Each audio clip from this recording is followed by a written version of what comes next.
Assalamu alaikum wa rahmatullahi wa barakatuh. Our dear viewers, welcome you to our program, our show, the Muslim Digest.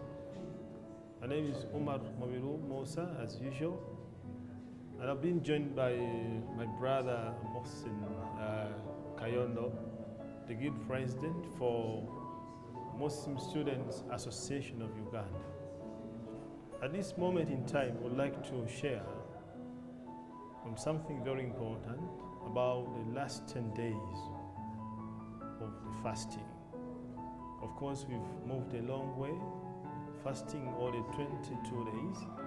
And now that we are now almost signing out with the fasting, we'd like to share the virtuousness of these last 10 days.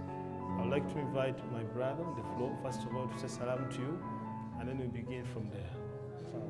Assalamu alaikum wa rahmatullahi wa barakatuh. Wa alaikum salam wa rahmatullahi wa barakatuh. Yes, Brother Umar, thank you very much, alhamdulillah.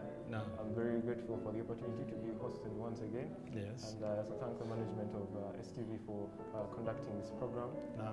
Yes, I thank you for our viewers for viewing this program. And today we are going to talk about the virtuousness of the last 10 days of Ramadan, alhamdulillah. And like Brother Umar has, I congratulate you upon reaching these 10 days. Alhamdulillah.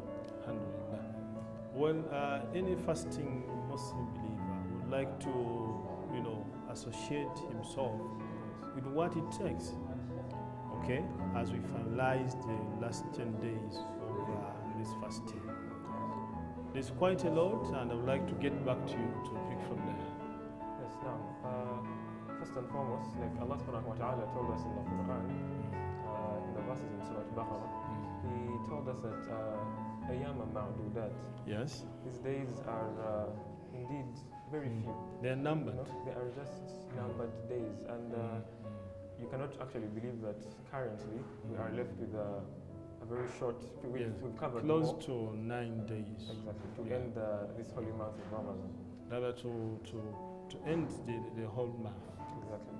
And these last 10 days they're very crucial for any Muslim because during the Prophet ﷺ's time, during his lifetime, it was narrated by his wife Aisha radiallahu anha, okay, that she never saw the Prophet Muhammad ﷺ exert himself the way he did in these last 10 days than the rest of the year. Okay. Basically, the exertion that used to happen in these last 10 days was beyond anything that she had ever seen him doing during the rest of the year. So that shows us how crucial these last 10 days are. Okay. And we know that Allah tells us in the Quran when He is enjoining fasting upon us.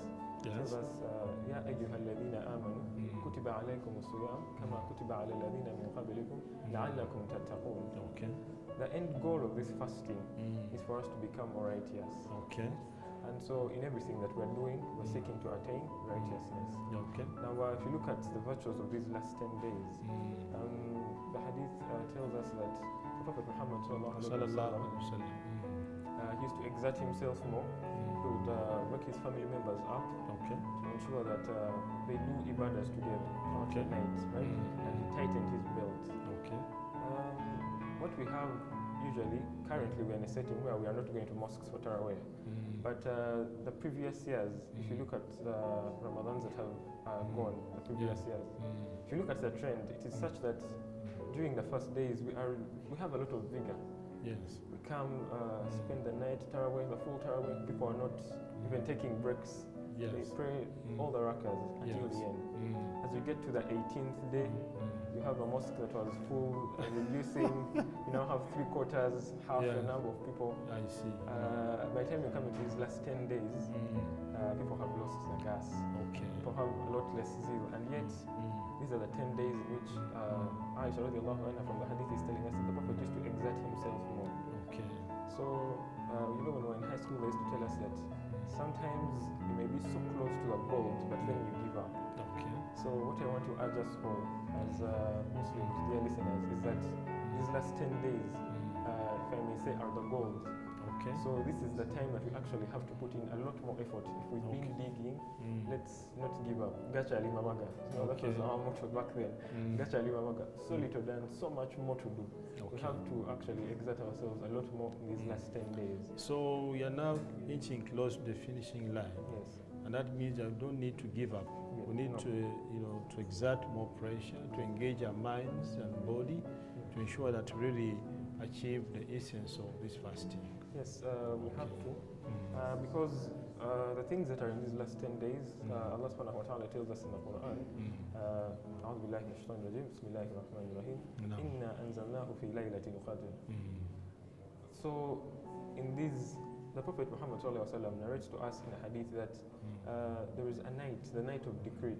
And Aisha radiallahu anha tells us in the hadith that she narrated that the Prophet told us to look for this night among the odd nights in the last 10 days of Ramadan. So they are the last 10 days, and we also have the last 10 nights. Exactly. And the last 10 nights are more virtuous than the days. Exactly. Okay. And there's a night of decree, night of power. And Prophet Muhammad said that he who stands in prayer during this night with sincere faith, he is going to be forgiven his deeds. Okay. And we have to take use of this. We know that this night of decree, as the verses continue, Allah tells us, Laylatul Qadr khayrun min alfi shahr. Okay. It is worth more than 1,000 months. If you're to Just one night. Yes. It's equivalent to 1,000 months and even beyond. So you cannot know how much that is. Okay. But if you're to take the bare minimum of 1,000 months, that is close to 83 and some months, 83 years and some months. Okay. And some of us who are still young, we think maybe we have very many plans, a long life ahead, but we're still not sure that you're going to reach the target of 83 years. Okay. So doing deeds in this one night that Allah has told us, khayrun min alfi shahr, is better than 1,000 months. It is really upon us to take control of our lives and change our lives for the better. By utilizing this night, supplicating to our Lord, invoking Him, it is very relevant for us to do. There's something you mentioned that the Prophet used to wake up his family so that he could spend the entire night worshiping God, praying to Him, and doing all sorts of acts of worship. This is very interesting. What could be your take and your point of advice to the entire families? Yes. So what happens is that most times people know about this night and its virtues and when to look for it. You know that it's in the last odd nights. But then sometimes people are a bit relaxed. So my advice is that if we were in a situation where we're working, I'd be advising something like maybe people should leave work a bit earlier, prepare themselves. But since we're in a situation where most of us are at home due to the current pandemic and we're with our families, so it is incumbent upon us to make, I would say, a checklist or a schedule, so that you know that in these 10 nights, what do I have to do? You have to seek forgiveness from Allah subhanahu wa ta'ala. You're going to do ibadah as a family, because as an individual, you're going to wake up and pray and utilize this night. But the entire family, as a family, you also have some needs. It is very relevant that every one of you engages in this ibadah together. So the fathers should, the father, the mother, everyone should be in charge of the other, working them out to ensure that you do the ibadahs together. Something very interesting, you mentioned that it's an opportunity in life. It comes once a year, it doesn't get back. You never know, you may not be able to make it, the subsequent year.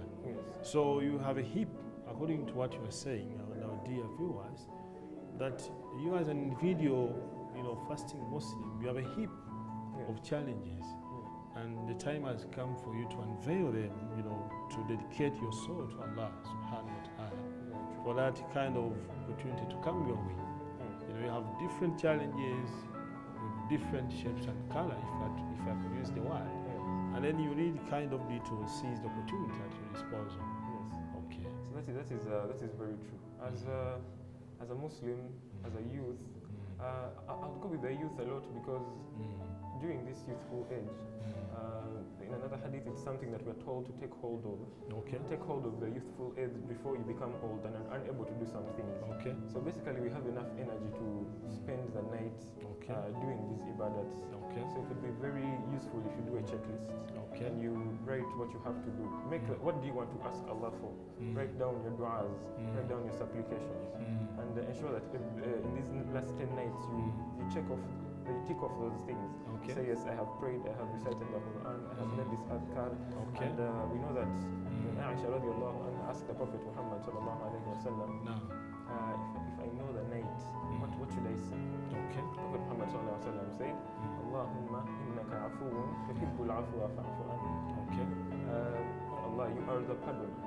You love to pardon. So I ask that you forgive me. So it is a very crucial adhkar or dua that we need to take to heart, we need to understand, and we utilize it the same way it was utilized back then. Okay. For us to change our something lives. I wanted to mention again, Yes. when you speak about seeking the pardonment, the forgiveness of Allah, you engage Him seriously. You have a checklist of your undoings. Yes. It kind of, instills in your mind that, well, if I'm kneeling before Allah to forgive me, then I should also be able to forgive others. True. It's very interesting Yes. that people tend to pray to God for forgiveness, and they don't have the courage of forgiving others. Yes. I hope we need to see it outside the box and be able to appreciate some of these values in our communities. So that's like the end goal of fasting is لَعَلَّكُمْ تَتَّقُونَ. So because the end goal of fasting is for us to become more righteous. Yes. During these last 10 nights, these are actually some of the things I think we should look at. Okay. We should be looking at what have you attained from this month. Okay. So like we've talked about being able to forgive others. It is a very important virtue. It comes with a lot of patience. So all these virtues can be embodied in one. Okay. And we see that if we've attained these by that time, we're actually achieving the goal of fasting. Okay. We're achieving what Allah subhanahu wa ta'ala wants us to achieve from the fasting, us becoming more pious or more righteous. So that is something that we can, actually we could tick off those things. Maybe you were previously very angry, you would easily get angered. Yes. But if you've managed to control yourself up to this period, then during those nights, I would also ask that you ask Allah subhanahu wa ta'ala to enable you to remain like that for the rest of the year. For the rest of You the have lifetime. kept at loggerheads for the last 5-10 years. Yeah. And you can't really afford to wait, at being at loggerheads with the other. You can really be able to pour out, that heart of forgiveness. Yes. I think it's also important as you forgive, you also communicate that, we have been at loggerheads, we have had this and that, I've now forgiven you because of Ramadan. That is true because most times that burden actually weighs on you, the person that is angry at the other. Okay. So letting it go is something that, because sometimes holding on to something can actually cause a lot more damage. A lot of stress, a lot of emotion. Than letting it go for the sake of Allah subhanahu wa ta'ala. That is the most important thing. You let it go for the sake of Allah subhanahu wa ta'ala, not because of maybe some material or something, but you know that after this, I know what Allah wants for me and what I also want for myself. So you let it go for the sake of Allah subhanahu wa ta'ala. Okay. That is very, very interesting. You've had a very disturbing woman, you have been having a very disturbing man, a very disturbing child, daughter or son. And because of this, you say, you, my daughter, my wife, we have been having issues on this and that, I've forgiven you. So you really becomes a very important, milestone in this man. You mentioned, the revelation of the Quran. Yes. Inna anzalnahu fi laylatil qadr. That the Quran was revealed in this month of fasting. What does it mean, and what could be the implication that you would like to share with our dear viewers?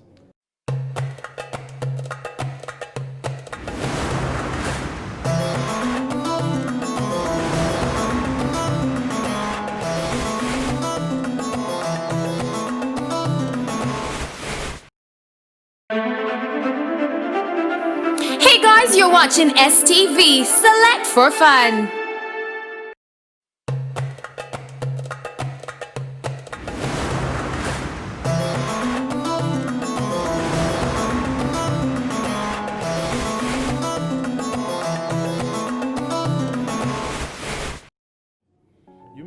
even the the revelation of the Quran. Yes. Inna anzalnahu في fi ليلة laylatil القدر. qadr. That the Quran was revealed in this month of fasting.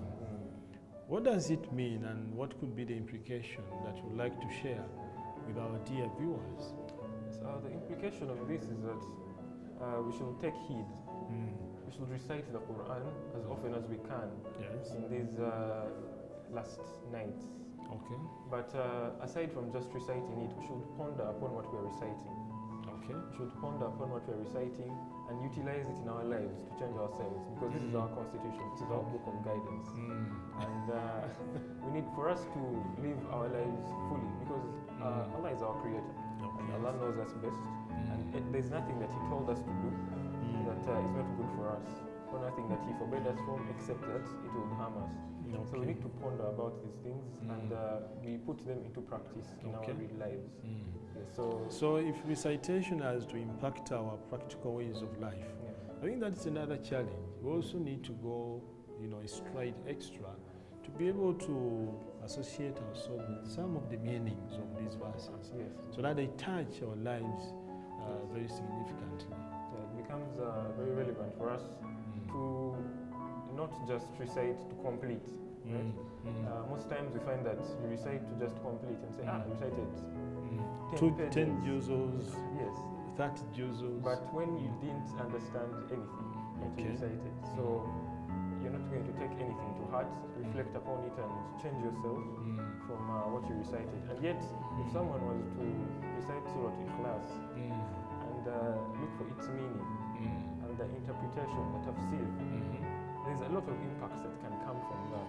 Okay. Just those very few verses have been recited. Okay. Yeah. It is very interesting, because if you recite the Quran and it impacts you, then there's a way you are guided. There's a way it touches for you, the ways, your entire personal ways of life. Yeah. And it also treats, according to what you have mentioned, it shows that it treats even the disease of the heart. People have a lot of envy for others, people have a lot of jealous, people have a lot of hatred, people have a lot of malice, people, those diseases of the heart. So as you recite the Quran, does it continue to treat some of these? It will definitely continue to treat those diseases of the heart.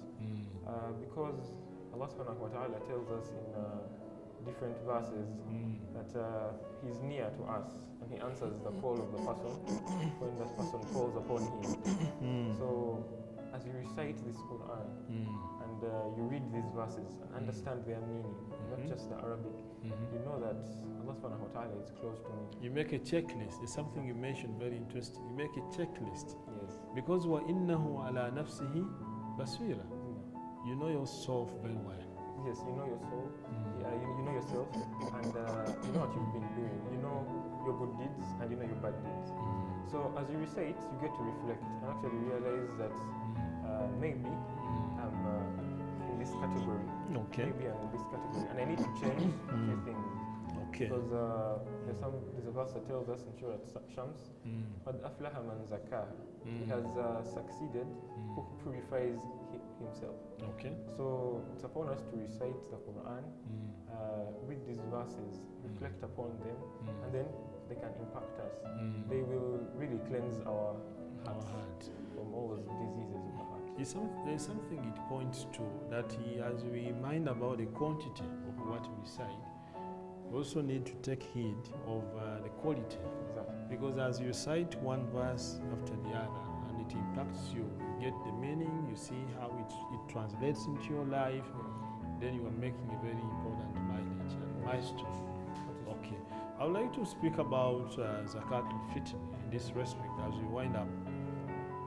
This is something that is a concept that has been mentioned over time and again by different sheikhs, and now that we are nearing close to the end of the month, I would appeal that we speak about Zakat al-Fitr and its importance as well. Yes, so first and foremost, Zakah is a pillar of Islam, and we know that the pillars of Islam are ideally obligatory upon us, they are must. So Zakah Zakatul Fitr is the one that is given towards the end of the month of Ramadan. Ideally, Zakatul Fitr, like the word would suggest, Fitr, it's like the zakah for like breaking the fast. Okay. So from the hadiths, we're told that we give this zakah before the Salatul Eid has been, before Salatul Eid is prayed. Otherwise, when you give it after Salatul Eid, then you're giving in sadaq. Okay. And what is the purpose? Yes. What is the essence of this fitr? Despite the fact that in this holy month, people have been at their best behavior, trying to do, maintaining themselves. When they're angered, they say, I'm fasting, and they don't retaliate. There's some, as a human being, we forget, first and foremost, and then we err. Because there's a queue of dawns. Exactly. But in one way or the other, people go beyond the boundaries. Once a while, you fall into this one. Where are you? I'm at Kampala, yet you're in Masaka, yet you kind of venture once in a while, you tell a lie. You fall into a sin one way or another. Okay. Knowingly or unknowingly. So, okay. Zakatul Fitr is meant to basically purify our fasting. Okay. To see that all the things that might have gone, that speech, because usually the thing that most times we easily fall into is bad speech. Okay. False, vain talk, backbiting, etc. So to see that we purify those small components so that our fasting is pure. Okay. So that is the entire essence of Zakatul Fitr. Okay. Another thing that it does for us as Muslims is that we are giving in, and it is going to help the needy. Okay. So you're helping someone out there have a good Eid day. Okay. By maybe changing his diet. He has been eating beans, portion beans. Yes, people are now surviving on portion beans. So now you can give in something, and this person can change their diet on that day. Alhamdulillah, and they also celebrate the day, and they feel happy. Okay. Yes, that is one of the essences. And this charity, it goes a big way in building kinship and a bond. Okay. Because now you, the rich person, gives into the poor person, and they understand the situation that they are in at that point in time. Okay. In that the next time, when Allah raises their elevates them to a different level, they're able to continue that notion, continue giving back. Okay. And there's that bond it just builds with the people. That is built. I see. What could be the mechanism, the best way of doing it? Because if I don't have some resources, and probably I expect my neighbor that he or she is needed, then I give out. Another person may also think about the same person, and then you keep on, heaping up resources in one person. What would be the most decent way of giving out this kind of fitr or zakah? Yes. So what you said is very correct. It would be actually very good. Like speaking about the bonds that we've talked about, it would be very good if you, the person, I'll say the rich person that is giving his zakah, would take it there yourself. Because it would give you a certain picture, and it would bond the two of you, and you and the person that you're giving. But in regard to that, you may not know, you may think that this person is deserving of zakah, and yet they are not. So I think that the best way would be to go through our imams. Okay. Usually the mosques have some tables pinned up. A schedule that shows, the quantity that you pay for. Yes, depending on what food you've been having. And that is around during the month of Ramadan. 2 kgs and maybe some 40 grams there. Yes. So it would be best to go through our imams in that they are more aware of the people that approach them, probably on a daily basis, people that are really in a dire situation, and that would need this meal.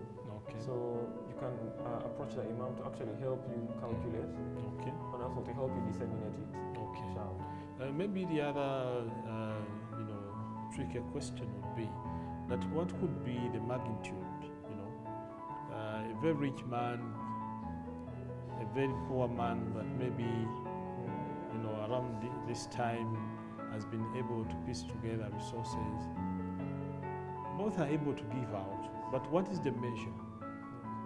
do you simply give out what you feel like you should give out, or there is a standard measure that is, used to guide, to inform the kind of spending?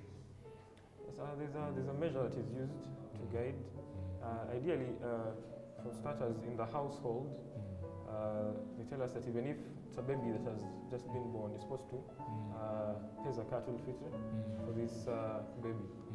But like Allah tells us in the Quran, لا يكلف الله نفسا إلا وسعها. Allah does not burden a soul beyond what it can bear.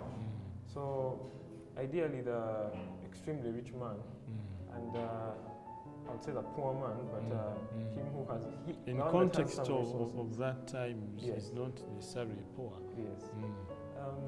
What you give in will ideally not be the same. So, like we earlier said, the mosque imam would be best fitted to help you calculate, because when you explain the situation to him, he'll be able to understand it, and he will be able to best help you calculate what you're going to give in to help the people, inshallah. So, there's a version that speaks about, the type of food that you consume on a regular basis. Yes. One who is so much fond of eating, meat and eggs, matoke, has to go by his own caliber. Yes. Yeah, that will be the case, because so this person that has been having maybe chapatis and something like that, Irish, that is going to be how his zakatul fitr. The measure. For the 2.5 kgs. Yes, or the monetary equivalent of that. Okay. And the person that has been doing posho and beans, he will also do. So in the end, they'll both have given zakatul fitr, but in terms of their ability, it will be quite different. Okay. The other important question would be that, you have 5-10 people in your home, and you're obliged to pay for them. You calculate the 2.5 kgs maybe, and then times the number of people you don't have in the household. In the event that you don't have resources that measure to that, because it is clear that you give out while knowing that what you have suffices your people on their Eid day, on the day of celebrations. What remains of what you have is what you begin to calculate of what you have to give out. In the event that what you have does not measure to the number of people you have under your guardianship, what could be now the alternative?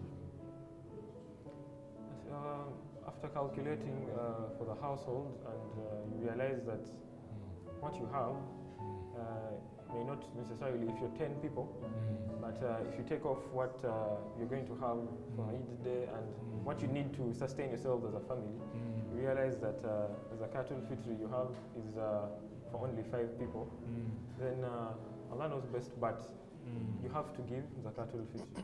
So the advice that you don't withhold and say, I don't have. Yes, what I have, does not measure to the 5 people, let me give up.